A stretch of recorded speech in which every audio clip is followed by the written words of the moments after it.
नमस्कार विद्यार्थी मित्रांनो. आज आपण बघणार आहे मराठीचं लेक्चर. तर मराठी हा विषय ह्या MPSC मध्ये A to Z सगळ्या परीक्षांकरता महत्वाचा आहे.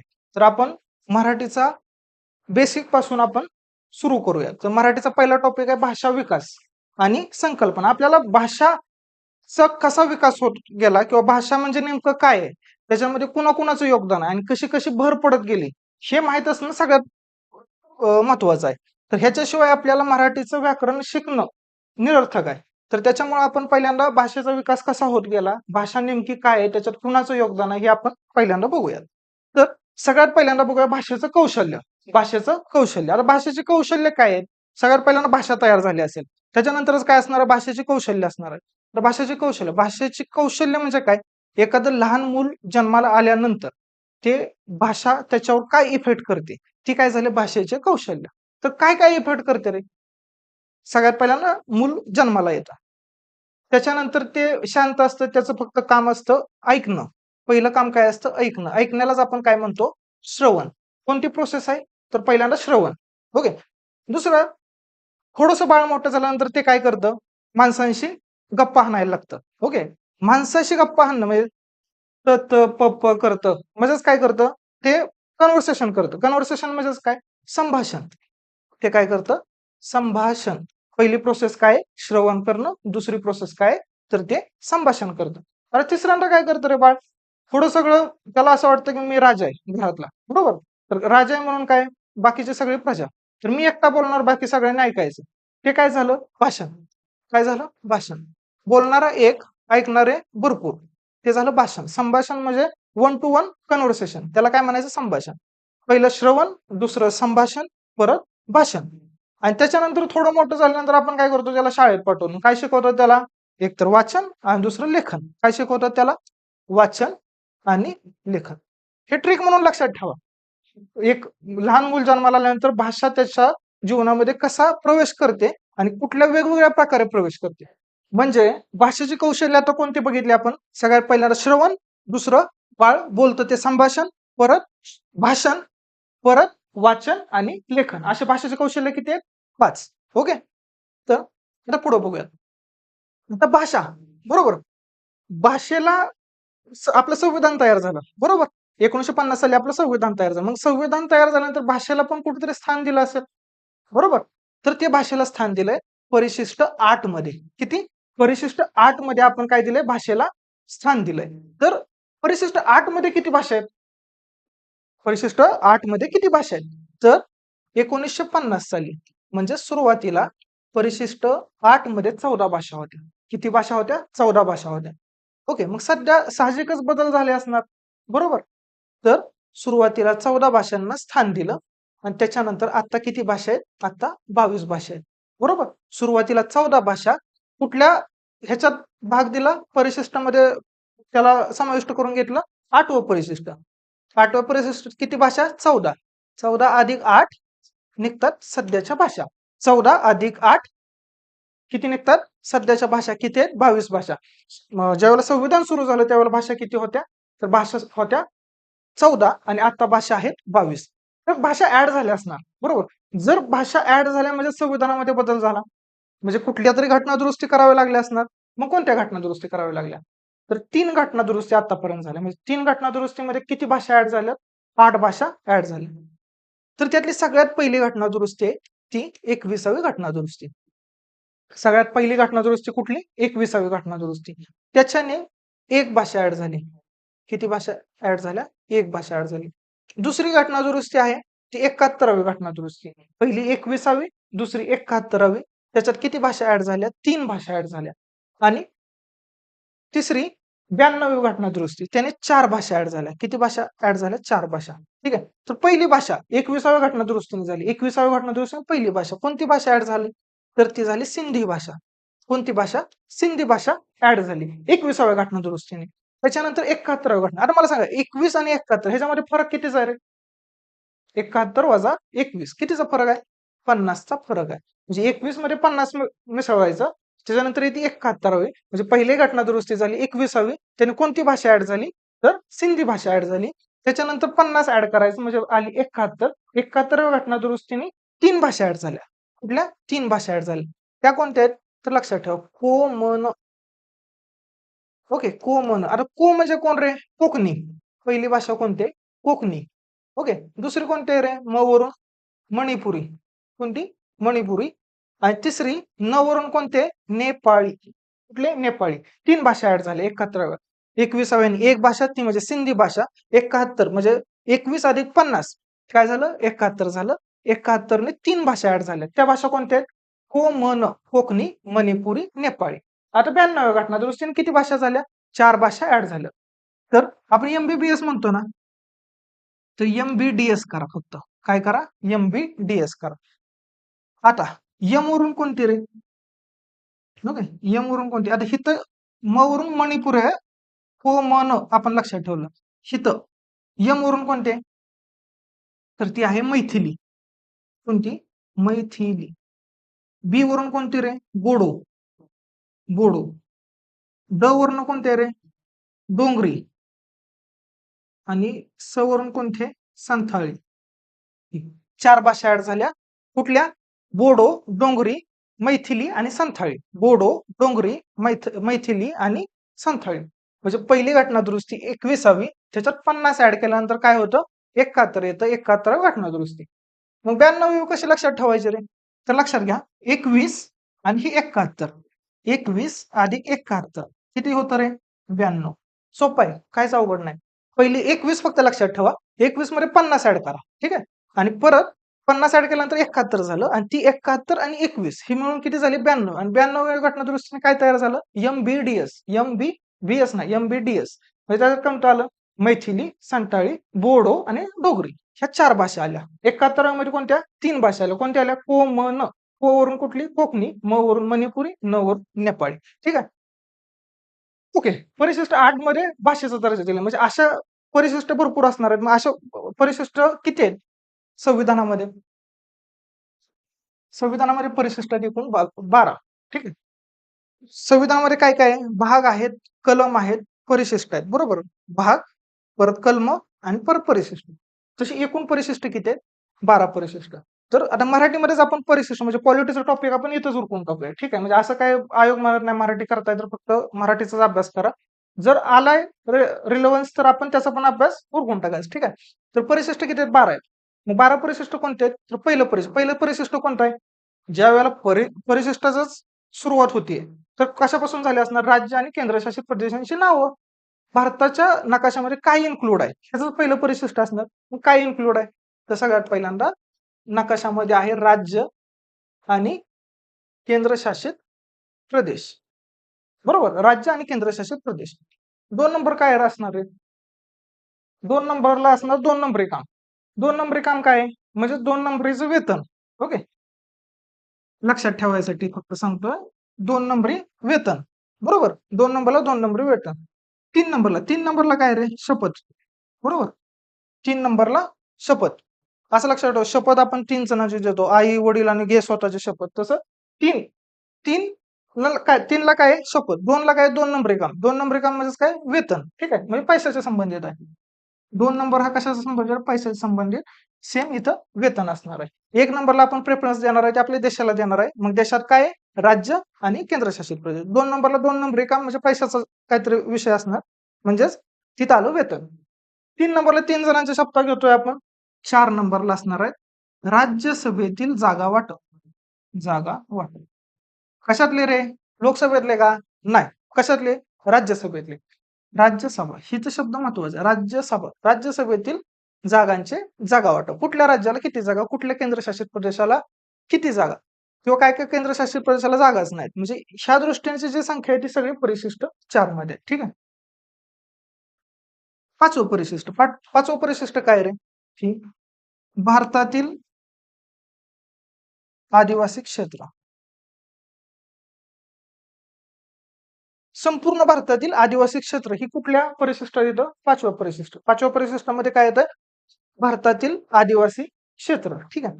6वे परिशिष्ट काय आहे 6 इथं लिहितो बघा 6 इथं लिहितो 6. 6ला आहे ईशान्य भारत. ईशान्य भारतातील आदिवासी क्षेत्र. 5 आणि 6 रिलेटेड आहे. 5 काय भारतातील आदिवासी क्षेत्र आणि 6वं काय फक्त ईशान्य भारतातील आदिवासी क्षेत्र. मग ईशान्य भारतात कोण कोण येतं? 7 राज्य आहेत. मग हे तर 7 नाही तर इथं फक्त लक्षात ठेवा ATM स्क्वेअर. ATM स्क्वेअर म्हणजे किती राज्याला A, T आणि 2 एम असणार आहेत. एम. एम वरून आता किती राज्य आहेत नॉर्थ ईस्टला? 3 राज्य आहेत बहुतेक. ठीक आहे. मेघालय, मणिपूर आणि त्रिपुरा. बरोबर. किती राज्य आहेत? 3 राज्य आहेत. मणिपूर, मेघालय आणि त्रिपुरा. मग ह्याच्यातलं 3 पैकी 2 ह्याच्यात आहेत. मग कोणतं घ्यायचं? 2 आणि कुठलाही एक नाहीये. तर लक्षात ठेवा हे काय एटीएम आहे. बरोबर. एटीएम कशाच्या रिलेटेड आहे? बँक आणि पैशाच्या रिलेटेड. फक्त एटीएम आहे, फक्त काय विदाऊट मनी. म्हणजे एटीएम आहे त्यात पैसे आहेत का? नाही तर विदाऊट मनी. मनी म्हणजेच काय रे? मणिपूर. ह्याच्यात फक्त मनी घ्यायचा नाही. एटीएम स्क्वेअर विदाऊट मनी. म्हणजे हे कशात आलं? 6व्या परिशिष्ट. 5व्या परिशिष्टामध्ये काय आलं? भारतातील आदिवासी क्षेत्र. 6व्या परिशिष्टामध्ये काय आलं? फक्त ईशान्य भारतातील आदिवासी क्षेत्र. ठीक आहे. 6व्याचं झालं. काय आलं? ईशान्य भारत. 7वं परिशिष्ट काय? 8वं आपण काय बघितलं? भाषा. 7वं आहे सूची. ठीक आहे. 7ला काय आहे? सूची. किती सूची आहेत? 3 सूची आहेत. कोणत्या? राज्य सूची, केंद्र सूची आणि समवर्त सूची. बरोबर. राज्य सूची, केंद्र सूची आणि समवर्त सूची. कोणत्या सूचीमध्ये किती विषय आहेत आत्ताच्या घडीला ते मला कमेंट बॉक्समध्ये सांगा. ठीक आहे. आता 8चं काय बघितलं आपण? मगाशी बघितलं भाषा. बरोबर. किती भाषा होत्या पूर्वी? 14 भाषा होत्या. आता किती भाषा आहेत? 22 भाषा आहेत. घटना दुरुस्त्या किती झाल्या? 3 घटना दुरुस्ती झाल्या. 3. कोणत्या कोणत्या झाल्या? 21वी, परत 71वी आणि परत 21 आणि 71 92वी. 21व्याने किती भाषा ऍड झाल्या? एक भाषा सिंधी. इथं झाल्या 3 भाषा कोमन आणि इथं झाल्या 4 भाषा बोडो, डोंगरी, संथाळी, मैथिली. ठीक आहे. मैथिली. आता 9वी घटना दुरुस्ती. 9वी ही काय आहेत? तर काही कायद्यातून वाचण्याकरता ही कायद्यातून म्हणण्यापेक्षा काय म्हणूयात आपण? न्यायिक पुनर्विलोकन. न्यायिक पुनर्विलोकन पासून वाचण्याकरता जे कायदे आहेत ते टाकलं 9व्या घटना दुरुस्तीमध्ये. ठीक आहे. 9व्या घटना दुरुस्तीमध्ये काय टाकलं? काही न्यायिक पुनर्विलोकनापासून वाचायसाठीचे जे कायदे आहेत ते स्पेशल अमेंडमेंट केली. 9वं परिशिष्ट ऍड झालं पहिल्या घटना दुरुस्तीने. फर्स्ट कॉन्स्टिट्युशनल अमेंडमेंट ऍक्टने. ठीक आहे. पहिल्या घटना दुरुस्तीने 9वं परिशिष्ट ऍड झालं. कशासाठी ऍड केलं? तर ते न्यायिक पुनर्विलोकनापासून वाचण्यासाठी. म्हणजे एखादा कायदा तयार झाल्यानंतर आपण जी याचिका दाखल करतो, जर 9व्या परिशिष्टामध्ये जर एखादा कायदा टाकला असेल तर सरकारच्या विरोधात आपण अपील करू शकत नाही. घटना त्या ह्याच्यात ते 9वं परिशिष्ट होतं. ठीक आहे. त्याच्यात भरपूर परत बदल झाला की केशवानंद भारती 1973 ची घटना दुरुस्ती होती. सॉरी 1973 केशवानंद भारती खटला त्याच्यानुसार पण भरपूर बदल झाले. ठीक आहे. 10वी परिशिष्ट काय आहे? हे पक्ष किंवा राजकारणी 10 वेळा इकडून तिकडे प्रवेश करतात. ओके. 10 वेळा प्रवेश करतात असं लक्षात ठेवा. 10 वेळा प्रवेश करतात म्हणजे काय? त्यांच्यावर पक्षांतर बंदी घातली गेली. पक्षांतर बंदीचा कायदा ही कुठल्या 10व्या घटना दुरुस्तीत. आणि परत लास्टचे 2 परिशिष्ट 11वं आणि 12वं हे दोन्ही पंचायत राज रिलेटेड आहे. ठीक आहे. पंचायत राज रिलेटेड. 11वी घटना दुरुस्ती कोणती? ती झाली 73व्या घटना दुरुस्ती. ही 12वी झाली ती 74.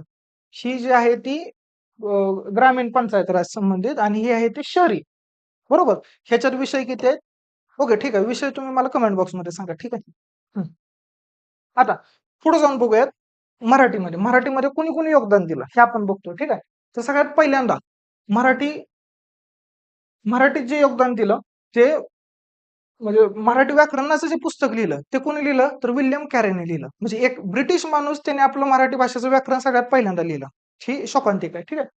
तर विल्यम कॅरे यांनी सगळ्यात पहिलं मराठी व्याकरणाचं पुस्तक लिहिलं. त्याचं नाव होतं the grammar of Marathi language. The grammar of Marathi language. ठीक आहे. आता मिशनरी भारतात आले. ठीक आहे. बरोबर. मिशनरी किती साली आले? 1813 पासून त्यांना भारतात यायची आणि प्रचार करण्याची मुभा भेटली. ठीक आहे. 1813चा कोणता कायदा होता ते पण तुम्ही कमेंट बॉक्समध्ये सांगा. ठीक आहे. आता मग तो कोणत्या मिशनरीचा होता? तर सेरामपूर मिशनरी. कुठं आहे? पश्चिम बंगालमध्ये आहे. तर त्या मिशनरीचा तो सभासद होता विल्यम कॅरे. त्याने सगळ्यात पहिलं मराठी भाषेचे व्याकरण लिहिलं. त्या पुस्तकाचं नाव होतं the grammar of Marathi language. Okay. एक विदेशी माणूस आपलं पुस्तक लिहितोय तर कुठंतरी एक मराठी माणूस जागा होतो. बरोबर. जर एका गोऱ्याला जमलं तर मग आपल्याला जमायला काय प्रॉब्लेम आहे. ह्या विचारसरणीतून पुढे आलेलं व्यक्तिमत्व म्हणजे दादोबा पांडुरंग तरखडक. कुठलं? दादोबा पांडुरंग तरखडक. ह्यांनी पहिला मराठी व्यक्ती ज्याने मराठीचं व्याकरण लिहिलं. पहिला मराठी आणि महाराष्ट्रीयन व्यक्ती की ज्याने मराठी भाषेवरचं पहिलं ग्रामरचं पुस्तक लिहिलं. त्या पुस्तकाचं नाव काय होतं? मराठी भाषेचे व्याकरण. किती साली लिहिलं? 1836. किती साली लिहिलं? 1836 साली. कोणतं लिहिलं? मराठी भाषेचे व्याकरण. त्यांनाच मग काय म्हणणार आपण? मराठी भाषेचे पाणिनी. पाणिनी कोण होते? संस्कृत व्याकरणाचे जनक होते. ठीक आहे. तर मराठी भाषेचे पाणिनी कोणाला म्हणणार आहेत? दादोबा पांडुरंग तरखडकर. 1849 साली त्यांनी परमहंस सभा स्थापन केली आणि एज्युकेशन इन्स्पेक्टर होते ते. कोण होते? Education inspector. पुढे जाऊन 3 नावं आता म्हणजे 2 नावं आता आपण यादी बघितली. सगळ्यात पहिलं की मराठी भाषेचं व्याकरणाचं पहिलं पुस्तक कोणी लिहिलं? तर विल्यम कॅरे, जो ब्रिटिश माणूस होता. त्याच्यानंतर 2 नंबरला आले कोण? दादोबा पांडुरंग तरखडकर. ते पहिले मराठी व्यक्ती ज्यांनी मराठी भाषेवर पुस्तक लिहिलं. ओके, मराठी भाषेचे व्याकरण नावाचं. तिसरे आले मोके दामले ही. पहिल्यांदा मराठी भाषेला शास्त्रीय दृष्टिकोन जर कोणी दिला असेल तर ते हे व्यक्ती आहेत. बरोबर. आता आपण मराठी भाषा जी शास्त्रशुद्ध भाषा म्हणतो ना, त्याच्यात ह्या व्यक्तीचं मोलाचं योगदान आहे. कोण? मो के दामले. ओके, मो के दामले सरांनी काय केलं? शास्त्रीय मराठी व्याकरण. ओके, मराठी व्याकरण दिलं, पण कसं दिलं? शास्त्रीय दिलं. शास्त्रीय स्वरूप कोणी दिलं? मो के दामले. ठीक आहे. व्याकरणाला शास्त्रीय स्वरूप दिले. ठीक आहे. प्रशांत दामलेवरून पण लक्षात ठेवू शकतो आपण. मो के दामले. मोके दामले हे परत पुढं पण नाव येऊ शकतं. बरं, बघूया. स्वरादी त्यांनी दिले मराठीत. तर अभिजात भाषा. ओके, आता भाषा आहे आणि काही भाषा अभिजात भाषा आहे. अभिजात भाषा आणि भाषा ह्याच्यात फरक काय? भाषा असणं तिथं पर्यंत ठीक आहे, पण काही काही भाषा अभिजात भाषा आहेत. म्हणजे त्यांना फार प्राचीन इतिहास आहे. 1000 वर्षापूर्वीच्या काळापासून त्या भाषेचे साहित्य संपदा वगैरे सापडते. ठीक आहे. त्याच्यात वेळोवेळी असे बदल होत गेले. त्याचा विकास असा आलेख वाढताय. अशा भाषांना अभिजात भाषेचा दर्जा भेटतो. ठीक आहे. आय थिंक हे 2004 पासून द्यायला सुरुवात केली. ओके. 2004 पासून. पूर्वी 6 भाषा होत्या. ठीक आहे. त्याच्या ट्रिक बघा. T smoke. टी वरून तामिळ, तेलुगू. ओके. इथं दिलं. तेलुगू, तामिळ, संस्कृत, मल्याळम, ओडिसा आणि कन्नड. ओके. साऊथची भाषा ही संस्कृत, मल्याळम साऊथची भाषा, ओडिसा फक्त वर आहे आणि कन्नड. साऊथच्या सगळ्या भाषा आहेत, फक्त वरच्या 2 भाषा संस्कृत आणि ओडिसा. ठीक आहे. आता संस्कृत भाषा आहे. आता नवीन मागच्या वर्षी 5 भाषांना दर्जा दिला. आता ह्याची ट्रिक काय? तर असं लक्षात ठेवा की पीएम मोदी फक्त एबीपी माझाला मुलाखत देतात. PM ABP. ठीक आहे. वरून ए वरून घ्या. ए वरून आहे आसामी. बी वरून सांगारे. पी एम वरून आहे मराठी. ठीक आहे. पी वरून ही. परत आहे प्राकृत. बरोबर. ह्या बी आणि पी चं तुम्ही कमेंट बॉक्समध्ये सांगा किंवा थोडं कष्ट घ्या शोधायला. आता कुणाला काय म्हणतात? मराठी भाषेमध्ये कुणाला काय म्हणतात? माहिमभटांना काय म्हणतात? आद्य प्रवर्तक म्हटले जातं. माहिमभटांना काय म्हटलं जातं? आद्य प्रवर्तक म्हटलं जातं. दादोबा पांडुरंग तरखडकरांना काय म्हटलं जातं? मराठी भाषेचे पाणिनी म्हटलं जातं. कृष्णशास्त्रीचे पूर्ण जॉन्सन बेबी म्हणतो आपण. ठीक आहे, बेबी. तर आता कृष्णशास्त्रीचे पूर्ण विष्णूशास्त्रीचे पूर्णकरामध्ये आपल्याला कन्फ्युजन होऊ शकतं. ओके, आणि होतं 100%. तर कुणाला काय म्हणायचं? तर जॉन्सन बेबी लक्षात ठेवा, बेबी. तर बेबीचं कालखंड आपण विष्णूचा माहित आहे आपल्याला का कृष्णाचा माहित आहे? कृष्ण लीळा आपण बघतो, त्याच्या लहानपणापासूनच्या बघतो. विष्णूचा आपण लहानपणापासूनच काहीच बघत नाही. म्हणजे कृष्ण हा शब्द लहानपणा म्हणजे बेबी सोबत जोडला गेलाय. म्हणजे जॉन्सन कोणाला म्हणणार? कृष्णशास्त्रीचे पूर्ण. उरले विष्णूशास्त्री. विष्णू विष्णू म्हणजे देवांचा तसा राजा. तसं आपलं लक्षात ठेवा, नुसतं महाराष्ट्राचं नाही तर संपूर्ण भारताचं आराध्य दैवत आहे छत्रपती शिवाजी महाराज. तर देवांमध्ये जसे विष्णू आहेत तसे भारताचे कोण आहेत? तर छत्रपती शिवाजी महाराज. म्हणून मराठी भाषेचे शिवाजी जर कोणाला म्हटलं जातं तर विष्णू शास्त्रीचे पूर्णकर. आणि जर जॉन्सन कोणाला म्हटलं जातं मराठी भाषेचे जॉन्सन कोणाला म्हणायचं तर कृष्णशास्त्रीचे पूर्णकरांना. आता कवी बींना काय आहेत? मराठी भाषेचे नाट्य छटाकार. मराठी भाषेचे नाट्य छटाकार कुणाला म्हटलं जातं? कवी बींचं नाव काय? रंगो बापूजी गुप्ते. हे पण मराठीमध्ये विचारलं. मग कसं लक्षात? कवी बी. आता बी म्हणजे काय रे? झाडाचे बिया वगैरे घ्या. तर आपण काय करतो रे? जमिनीमध्ये पेरतोय. बरोबर. पेरतो म्हणजे काय? जमिनीच्या आत ते काय करतो आपण? खुपसतो म्हणजे त्याला काय करतो? गुप्त करतोय. बरोबर. गुप्तच करतोय ना. मग बिया काय करतोय आपण? गुप्त करतोय. म्हणजेच कवी बी म्हणजेच रंगो बापूजी गुप्ते. ठीक आहे, लेक्चर आपलं लांबत चाललंय. तर आपण पुढचं जे लेक्चर आहे ते पुढच्या आपण लेक्चरमध्ये आपण कव्हर करूया पुढचे टॉपिक. ठीक आहे. तोपर्यंत धन्यवाद. Thank you.